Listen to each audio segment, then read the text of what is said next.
Hey guys, it's Shaylin and I'm here today with another writing video. In today's video, I'm going to be talking about something that I've just been thinking of lately in relation to storytelling. It's something that has come to mind and something that I think is a pitfall, a common and easy pitfall, but that I've never really heard talked about before. So I'm going to be talking about what I'm calling the paradox of mystery. I'm sure that I'm not the first person to notice or think of or discuss this. This isn't something that I read elsewhere or heard discussed elsewhere. I have no sources to cite, basically. This is just something that I've noticed recurring in different pieces of media I've consumed. I think that the paradox of mystery is when a mystery itself is so compelling that no possible answer will be satisfying. So basically, when you create a mystery that is so juicy, or the reader or the viewer is so invested in the outcome, that no possible answer that you could provide will answer that mystery in a satisfying way. The intrigue of the mystery outweighs the intrigue of any possible conclusion, which is kind of dooming you for an unsatisfying conclusion. I actually think that this paradox appears more often in genres other than mystery that have a mystery integrated. So something like a whodunit, I think, is actually less likely to fall into this paradox because it has a narrower stream of options. In, let's say, a murder mystery, we know someone killed the victim. It's a matter of finding an interesting answer within actually a pretty small range of options. But I think that this tends to happen more when you're dealing with things like the supernatural, or when you're dealing with a mystery that has almost infinite possible answers. The answer isn't confined to something so simple as who's the killer.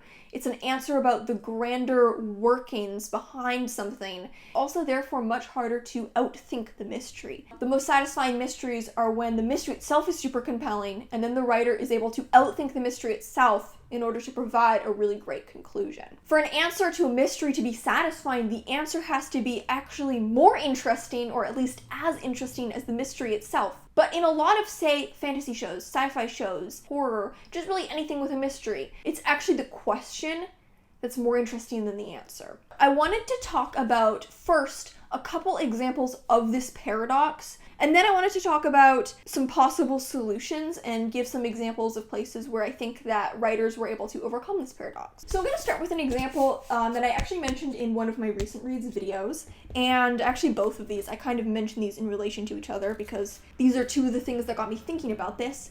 I'm going to start with a book, Piranesi by Susanna Clarke. So this is a really popular book. I did really enjoy it. I think it does fall prey to the paradox of mystery. So I'm not going to spoil the book or anything. So this is a pretty mysterious novel. The concept is that we have our title character, Piranesi, who lives in basically this endless hall of marble statues. From the get-go, we're presented with a very open-ended mystery.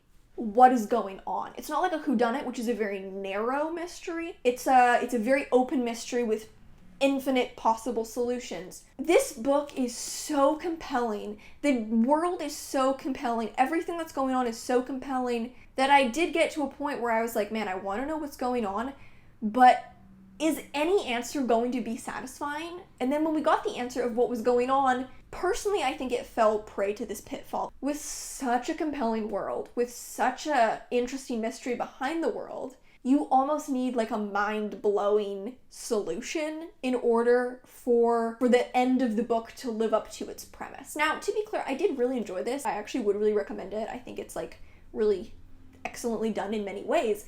And in many ways, I think that the premise was so good and so intriguing that it was almost impossible to really create an answer to that mystery that would really surpass the genius of the premise itself. I don't think I could have done better. I'm not saying I can think of a better solution because I can't, but it's an example of kind of why it's a paradox, right? Like you really need like absolute genius to overcome this.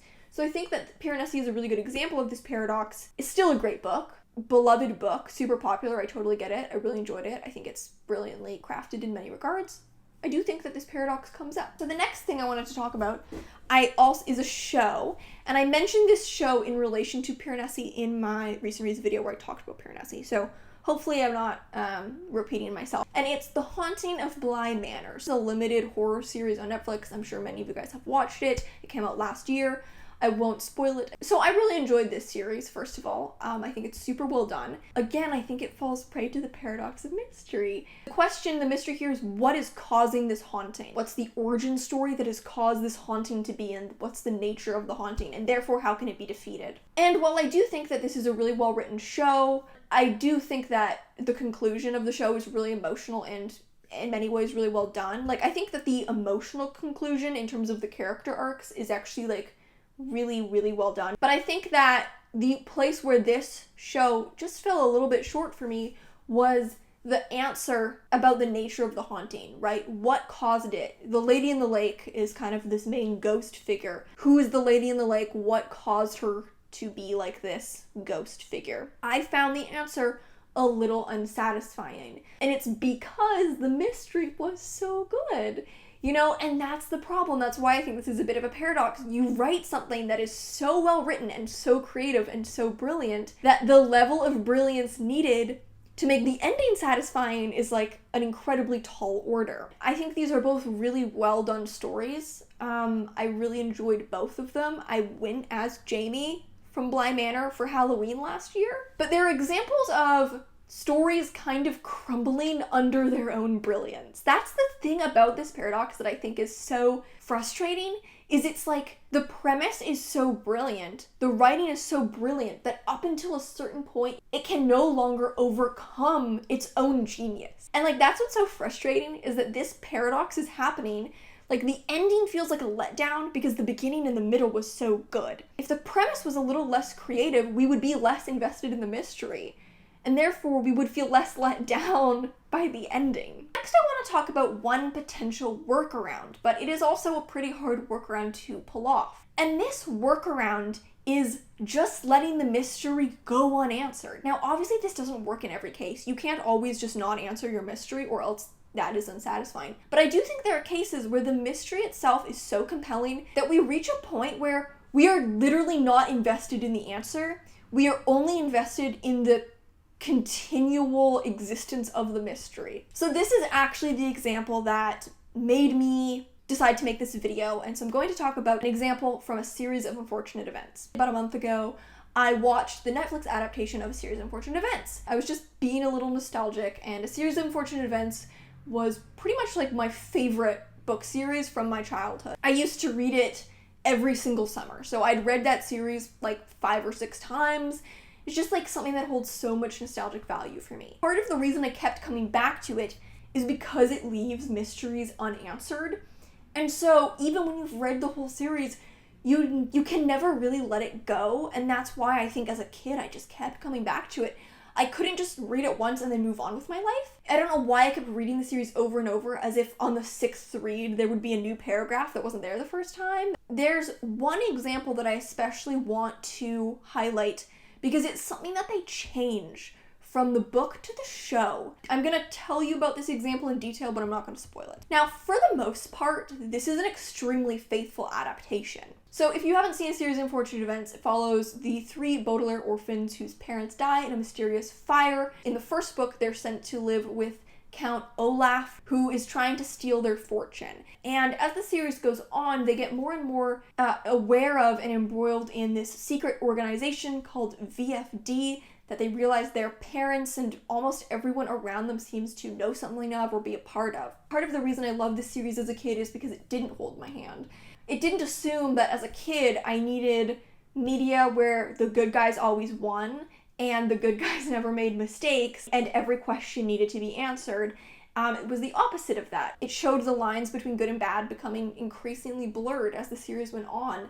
The good guys didn't always win. In fact, they always seemed to lose, and you aren't really given a clean, neat answer for everything. So there are a lot of mysteries in this series. Some are answered, some you can imply the answer, but it's never stated. Some are never answered. One of the biggest mysteries that went unanswered in the books is the mystery of the sugar bowl. At a certain point in the series, a sugar bowl starts to become very important. Both the good and bad sides of this splintered secret organization want the sugar bowl. It's driving a lot of the events, but the three main characters, the Baudelaires, don't know what's in the sugar bowl. I remember reading this series as a kid, and I was like, I need to know what's in the sugar bowl. I must know. But the book series never answers that mystery. That's part of why I kept coming back to the series, I think. This need to know what was in the sugar bowl. But I see now, in retrospect, that what I wanted wasn't actually really to know what was in the sugar bowl. It was to experience the never-ending mystery of what was in the sugar bowl. The mystery itself was more thrilling than the answer. It's kind of what kept me so invested for so many years, was the fact that the mystery went unanswered. The show is definitely answering things a little more cleanly than the books. You know, the secret organization in the books, VFD. In the book series, it's never actually confirmed what VFD stands for. You pretty much know by the end, but it's never confirmed. In the show, they tell you straight up, this is what VFD stands for in, I think it's book 9.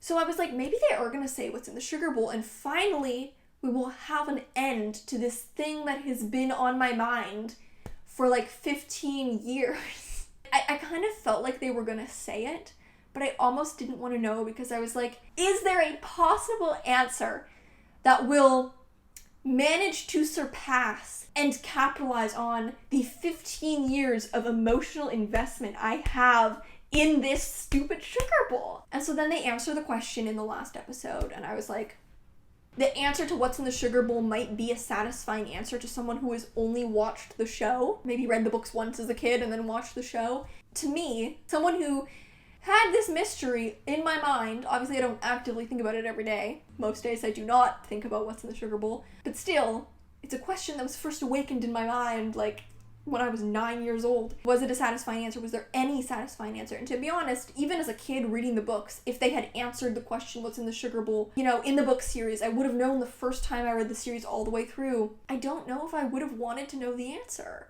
I think that this paradox of mystery was overcome in the books by them never answering, whereas it was fallen into in the show by the answer, because the answer was not very good. The mystery itself and allowing the mystery to just live on I think, was better than answering. Now I have one more case study, like the real granddaddy of the paradox of mystery, the TV series Lost. I am going to spoil the mysteries just because I think if you haven't seen Lost now, are you ever going to watch it? Probably not. It really seems like one of those things that you watched at the time and now no one cares about. But I will warn when the spoilers are coming if you don't. If you're like, ooh, now I want to watch the show. To be honest, I actually think it's a better show than most people give it credit for. Lost is a show that lived and died on this paradox. So I rewatched Lost last year as like a quarantine thing. I don't know why, it just suddenly came to mind. I was like, I need to rewatch Lost. The general consensus of Lost is that it wasn't a very good show, but at the time it really had the grip of the populace. It was very popular. I think it was the most watched show at the time. Early on in this kind of change in television, this medium for like high quality serialized storytelling, it was one of the first that did that, I believe. So it's a show that people nowadays feel pretty lukewarm on because most people were let down by the ending, which I'll get to. But I actually think that Lost is a show of extremely high highs and really low lows. Like when the writing was good, the writing was really good and it was so gripping, and when the writing was bad, it was ridiculous. Now, one thing that Lost was kind of notorious for was the amount of mysteries that were never answered. Having rewatched the show all at once, more is answered than I think I expected. And I think that Lost, because it's a show of very high highs and very low lows, it has examples of the paradox of mystery. I mean, the whole show is the paradox of mystery. And I do think there are points where Lost really overcomes it and points where they just fall into it so deep. So I have 3 examples from Lost that I want to talk about. First is a place where they overcame it, and I actually think they overcame it like triumphantly. The second is a place where they didn't overcome it, but I think they could have. And the third is a place where they didn't overcome it, but I don't know if it was possible to. You could write a master's thesis on this. There's a lot to dig into, so I'm just picking the 3 that stand out to me. So first we're going to talk about the hatch. You know, the hatch is a classic mystery from Lost. So basically, if you've never seen Lost, you probably know what it is, but basically in the first episode, this plane crashes on an island, and there's a lot of really weird things going on, and in many ways it is just an utterly bizarre show that portrays itself as just like a character-driven drama, when it's actually like extremely strange. In many ways, some of the mysteries don't really amount to anything that good. Some of them are quite compelling. But it really is just mystery after mystery after mystery after mystery, which is why when you're watching it, you cannot stop watching, especially for the first 2 seasons. After that, I think it loses momentum because you start to realize, are they going to give me answers that are satisfying and complex, or are they just going to keep going mystery, mystery, new mystery, mystery, and just stringing me along, right? But for the first 2 seasons, you really can't stop watching until you start to get a little frustrated. But one of the original mysteries in Lost was the hatch. So in the first season, characters find this hatch on the ground. Part of what makes this mystery so good is that it's early on in the show, so we have very little exposure to all the weird shit on the island. By season 5, finding a hatch in the jungle is like, okay, just a hatch? At this point, we've time traveled. You know, things are starting to lose their impact. But in season 1, everything is fresh, and so for the characters to crash land on a deserted island and then find a hatch in the ground, simple mystery, but it's very compelling. And so for most of season 1, and like, this was like 2006, so these were 21 episode seasons. In the last episode of season 1, they get some dynamite from an abandoned ship that's in the jungle, and they blow the hatch open. And the last shot of the season is like the faces of some of the characters looking into the hatch as the camera just like pans down the hatch, and you just see this like incredibly long ladder descending into the ground. Now this very easily could have been a classic paradox of mystery, but they actually managed to overcome it. They actually find a solution that's more compelling than the mystery itself. It's similar to the sugar bowl. It's pretty simple. What's in the hatch? What's in the sugar bowl? But in this case, they actually find something that's in the hatch that is actually more interesting than the existence of the hatch itself. So I will spoil it now. Skip to this timestamp if you don't want Lost spoilers, even though it's a bit late for that because the cultural moment has come and gone many years ago. And in the hatch, there's a man who lives in the hatch, and he has to press a button, I think it's every 108 minutes, or the world will end. What? It's so bizarre, it's so creative, and it's actually a satisfying answer. I mean, in many ways, it's just more mysteries. Like, that's the thing about Lost. It's like you get an answer, and the answer is just more mysteries. It's very creative. It's not what anyone is expecting.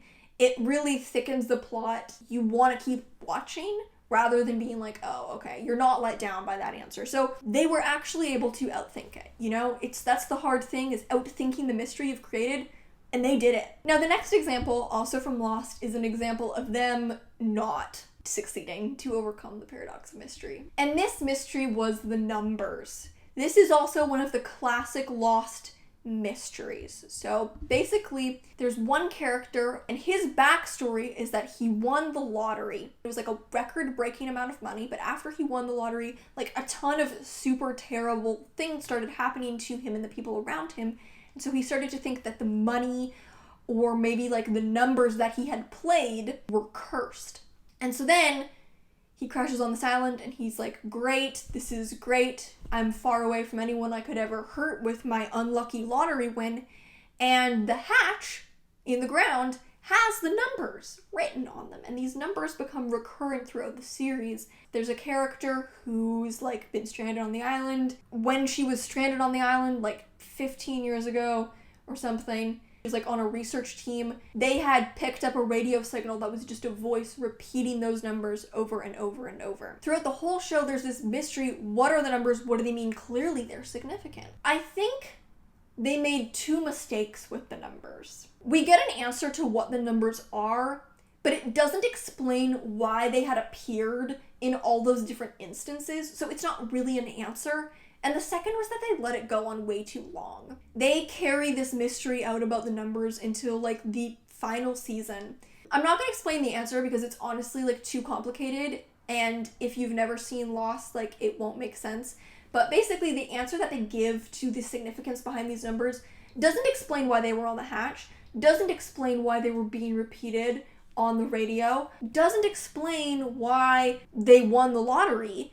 if it was anything other than sheer luck, which I don't think we're meant to think it was, and doesn't explain why they caused so many bad things to happen. Really, the only thing we can infer is that, like, they had caused him to win the lottery in some weird chain of events that would purposely bring him here. Maybe I missed something. It's been a year since I saw the show, and it's so mind-boggling that I'm sure there's a lot that I missed, but it's just not the best answer behind these numbers, which are set up to be so significant. To be honest, I think they created a mystery that they didn't have an answer for, and so then the answer was kind of unsatisfying. You know, do I think the author of a series of unfortunate events knew what was in the sugar bowl? Honestly, no. So maybe it was best to just let it live on. Now, there's one final lost case study that I want to go into. It's probably the biggest case of paradox of mystery in the show, maybe in television history, because Lost was such a big show. Maybe there's something in Game of Thrones.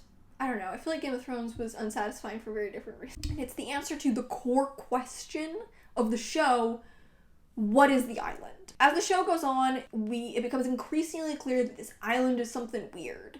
There's a lot of weird things going on. From a scientific perspective, it has like weird properties, like electromagnetic properties. People do experiments there, but it also has supernatural aspects of what's up with the smoke monster. So there's this central question behind the whole show: what is the island? You don't want to, again, be spoiled for Lost.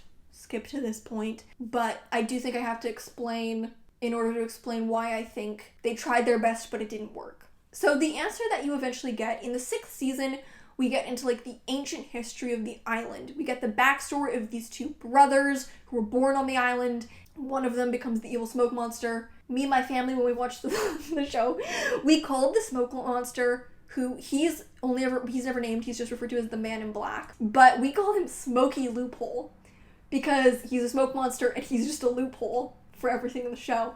Then there's his brother Jacob, who's like the protector of the island. And so eventually we get the answer, and there's this kind of like scene where Jacob has a bottle of wine. And he's like, this wine is all the evil and bad in the world. And he tips the bottle upside down, and he says the island is the cork. I think that this had potential to be a good answer, but I think it fails in a couple respects. First of all, we have no reason to believe that the island has successfully held off all the evil in the world, considering how many awful things have already happened. Pretty much every single character in the show has been through trauma. So many people have died. So we have no reason to believe, ooh, this island keeps all the evil in the world from escaping, because clearly there's already evil in the world. Second of all, it doesn't really work thematically. Boiling it down to this ancient battle of brothers, I think could have worked.